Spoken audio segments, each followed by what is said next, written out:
God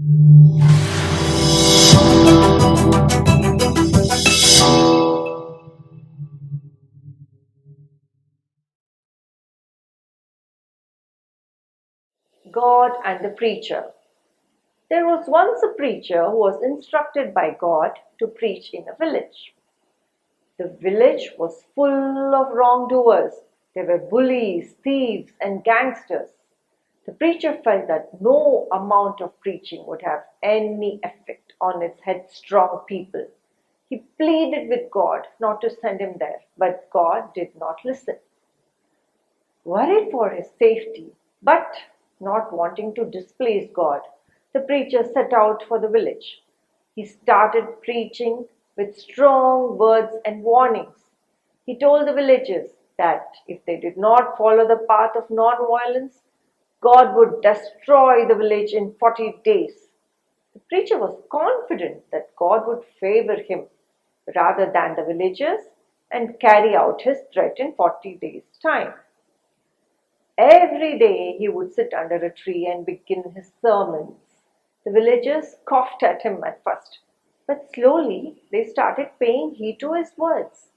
They also felt threatened about God's wrath and were afraid that they would all be destroyed, as they believed that the preacher was the messenger of God. By the end of 40 days, almost everyone had changed their ways, and the village was a more peaceful and secure place. Only a bunch of really bad hooligans remained, and the preacher was sure that God would destroy the village to teach them a lesson and prove him right. But God did nothing of that sort. The village was not destroyed, and the preacher was disgusted. He thought that nobody would believe him or his words any longer, and he retreated to the outskirts of the village. He built a hut under the shade of a huge neem tree. The tree was very shady, and the wind from its branches and leaves made him cool. The trunk protected him from sandy gusts. The preacher grew very fond of the tree, but one day a very forceful storm caused the tree to fall and die. The preacher was very sad and angry with God for causing him all the trouble.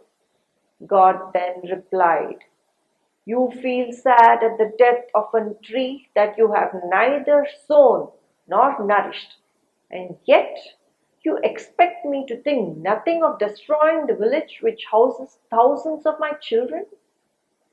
The preacher understood that every being, good or bad, is precious in the eyes of God.